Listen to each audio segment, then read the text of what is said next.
Yes. At this point, when someone punches, I'm here, and this is where I can distract your vision right here. Right, now this here, your vision is distracted, so now I can move wherever I want at that point. It's not distracted, it's obscure. Yeah.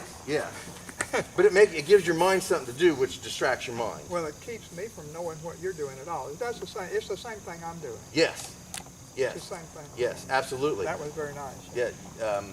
You're just doing it more on a horizontal plane, whereas I'm doing it more on a vertical plane. Yeah. And that's just a difference in, I don't know, it's just a difference in the way we learned figured it out. It makes me feel good that's your favorite technique. Yes, I love it. Yes, yeah. I love it.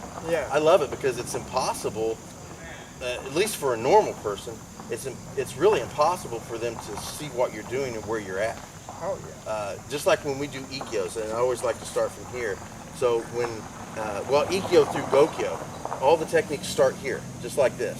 Yeah. We get that little Z lock, but also I'm here so you can't, little distraction.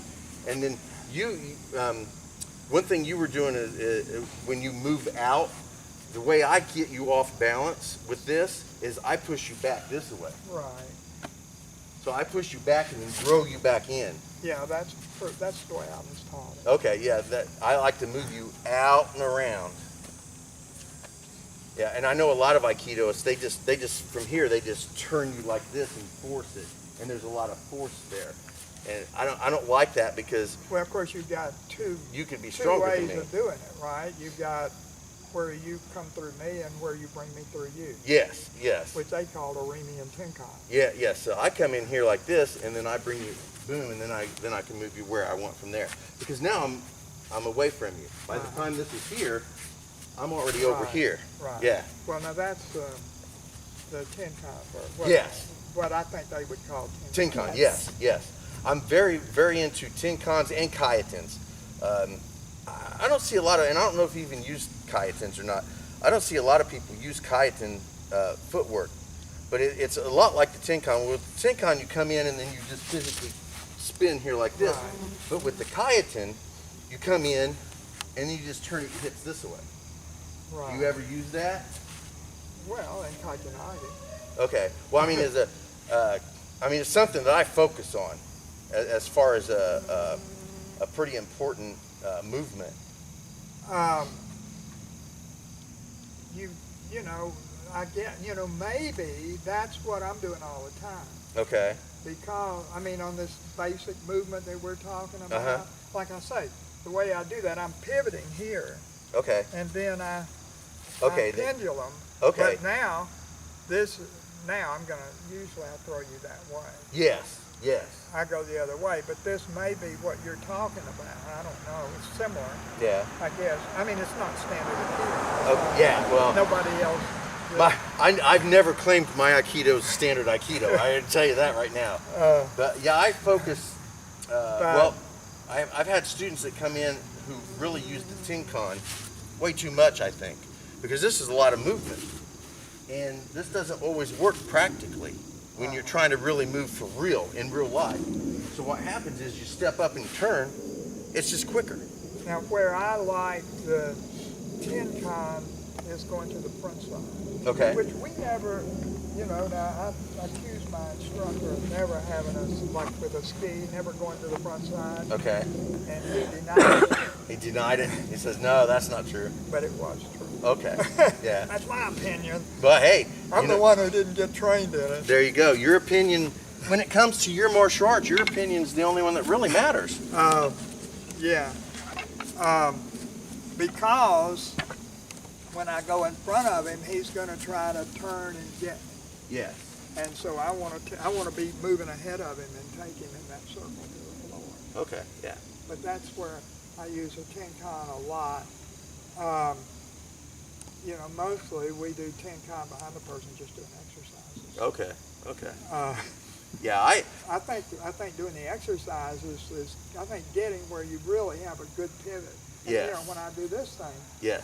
I get the arm out of the way with my pivot, not with my arm movement. Yeah, see, now that's more of a Kayaten than a Tenkan. When that movement you just did there, this here, because you just turn here. Oh, it's not a Tenkan. Yeah, I'm saying that's I'm not trying to do a Tenkan. Yeah, That's the Kihon, what I call the Kihon. Well, it's just a pivot. Okay, Yeah. well then that's what I'm doing. So, Yes. So I'm here. There, yes. Now I'm behind your back. Yes. You're just adding like an Oshuro scoop to the rear or whatever. Yeah, I call it, it's a, you know. Oh yeah, from JKD type, yeah. I didn't know JKD, but. Oh yeah, they have well, Kali even has a technique like that, and we used to practice it by doing this. Yeah. And it's a hop skip type thing. A draw. Yeah, and way you can practice it. Yep. You know, but so we do that a lot to cover ground, you know. Yes. Particularly like if somebody's attacking with a Joe or something. Yes. You have to cover a lot. Yeah. But I want to be behind the guy. I want to be outside the toolbox. Yeah. Well, the best place to be is behind the person. Right. Because you have everything and they have nothing. The second best place to be is at a 45-degree angle here on his back. Yeah. And then the next best angle is a 45-degree angle here. The worst angle you could ever be in is directly in front of him. It's the worst area you could be. Right. Yeah. Right. Because that's where they have everything. Right. So, yeah, I think we're really close.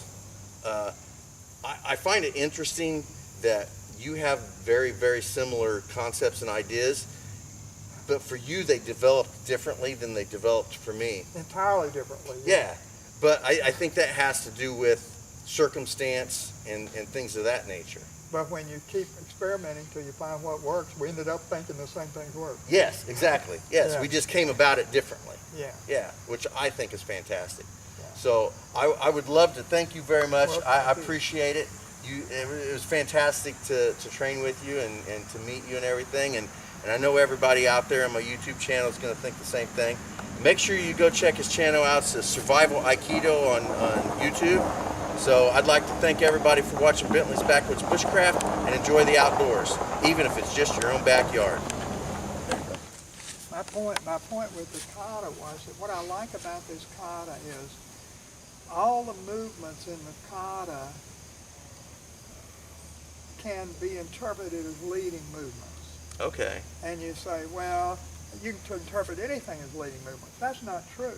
On the other katas that I do, the movements that aren't these movements can't be interpreted that way. Okay. Yeah. So it says to me that whoever made up this kata, I would like to think that they understood the leading. Okay. Because now the way the kata gets interpreted when it's taught isn't interpreted that way. Okay. So Yes. so the students after that memorized the kata. Yes, right? yes. And they didn't know what it meant. Exactly. One thing that I find interesting, and I usually do this with sticks because I'm more of a stick person than a Joe person, but when you're here, when you're doing this movement here, Yeah. yes, this here, I have a very similar idea and concept that I work, and it comes from the Filipino martial arts, and it's called a roof block and a wing block. And a roof block will come in here like this. So if you're striking me, Like Steve. yeah, if you're striking me here, I'm here, and then I'm here. Now that's a normal Aikido interpretation. And if I'm doing the other side, then I'm here, and then I'm here. That's the way it's interpreted. Yeah, and that's actually the concept behind the Filipino martial art is they have these roof deflections because we don't block, we deflect. Well, Completely yeah. different thing. Yeah. So So that's the I'm way here. it's taught in Aikido. and then boom, I'm here. That's the way it's taught in Aikido. Okay. So the way they teach this in Aikido is, I'm here. Well, then I'm coming here. And Yes. This is a parry. Yes. And Yes. then I'm coming around, Yes. with some kind of strike depending on where you are. Yes. That's the way. So that's your standard. I call that standard parry repose, Okay. which is what I think you call it, right? Okay. Except if you're a fencer, it's you're parrying and then counterattack and repose. Yes. Yes. And that's good. That's what That's what how almost everybody does. that's how I learned it way back in the 80s. Well, that's the way this kata is interpreted Yeah. by Aikido people. Okay. Typically. Well, But- then I guess that's one way I could say that I'm very Aikido-like. Well, it is. And I mean, I thought I was being outside of Aikido with that. No. That's the way. That's the way. And that's the way they interpret what our sensei was doing with a sword. See, our sensei has his sword here, or here a lot of times here. Yes. And they attack him. Well, when they go shomanuchi, he goes shomanuchi. Okay. Now this one isn't the same. This is what in kendo would be called men nuki men. Okay. That means you do, or men nuki kote. So you go to strike men, see, and then I step out of the way and Boom, here kote. Yes. Okay. So yes. nuki literally translates without. Okay. But what I mean is, I think what they mean is without parrying, without contacting the blade. Yeah. Okay. Yes.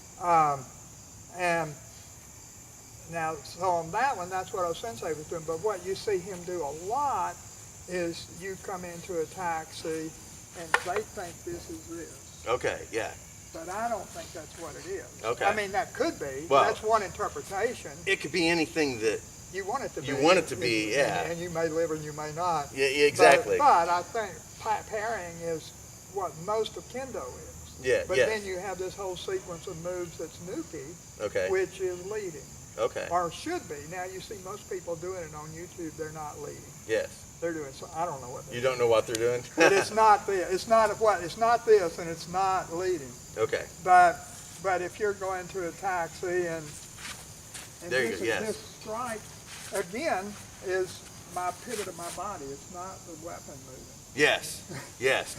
The weapon hardly moves. Yes. I tell everybody, my Aikido, not only is it lazy Aikido, but my Aikido comes from my hips and my footwork. Right. It does Your not hands come from. hardly ever move. It does not come from my arms or my legs. Right. It's got, that's not where it is. It's in my hips and my footwork.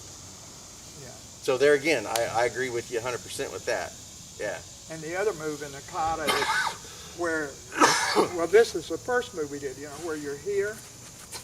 And the way I interpreted that for years, which I think is a legitimate interpretation, is you're striking yokomen, see? Okay. And that's one interpretation of that movement. But another and then the next movement is where you're striking yokomen the other way. See, and they come here. Okay. And then after this, so now I've got the Joe here. After this, what I was taught was a leg strike. Okay. But that doesn't do what I want. Okay. Because I want to do leading. Okay. Yeah. So what I do then is bring this up here. Okay. Yeah. See, now this gets your attention. Which now I focus again. Yes. Now, see, now Yes. you go after this hand, and There you go. Yes. Yes. so I get your attention there. Shoot. Yes. It was right in front of the lens. Looked like a big old bird was right in front of the camera. So anyway, Yes. that's the kata. Yes. I mean, anybody who does Aikido, I don't Go know whether away. y'all did. I guess y'all didn't do that kata. We did not. No. But everybody that's in either Sakai, Yeah. We worked more on kinjitsu and things of that nature when it came to weapons. And to be totally honest, the only Jo form we ever learned, and I honestly to this day still don't know where it came from. It's called Miwashite Kihon Waza Aikido. And it's very, very simple and easy one. And this is the only one he ever taught us in Aikido. It comes here, you do a 45-degree angle block, strike to the rib, Nikyo, pull him back, push him to the ground, strike him on this side of the body, strike him on that side of the body, and that's it. Yeah, that's very good. Yes, but it didn't come from Aikido, it came more from Kinjitsu.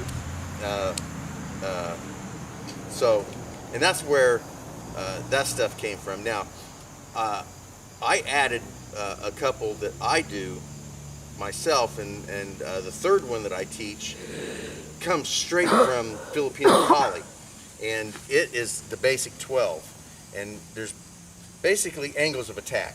I don't know if you ever worked with angles of Yeah, attack. yeah. So it just, you got 1, 2, 3, 4, 5, 6, 7, 8, 9, 10, 11, 12. And the key with the basic angles of attack, which I love, is that I don't have to worry about any weapons, no matter what. Empty hand, sword, knife, blade, anything.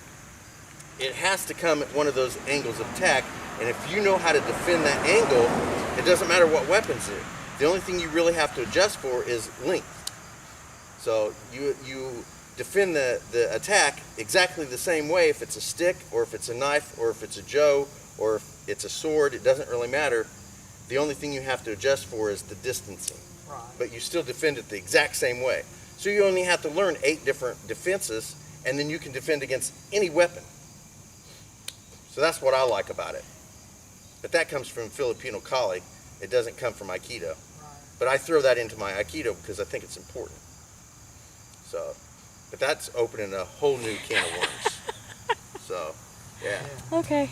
All right. Alrighty, so I had a wonderful time training today. So glad I brought my chair. It was very fun, very educational, and looking at the woods, I'm seeing a lot of woods, but I'm not seeing very many trails to actually get onto the woods and walk around. So and also I was told there's a lot of poison ivy out there. So it's looking like I'm probably not gonna go out into the woods. There's no probably, dude. My wife says I am not going out into the woods to do anything. So we're just gonna head out of here, and once we get out, I'm assuming, huh? Squished grape. Squished grape. I'm assuming we're gonna head back towards town, or I don't know what we're gonna do, but we'll figure it out. So we do a couple minutes of me just not talking and you just watching.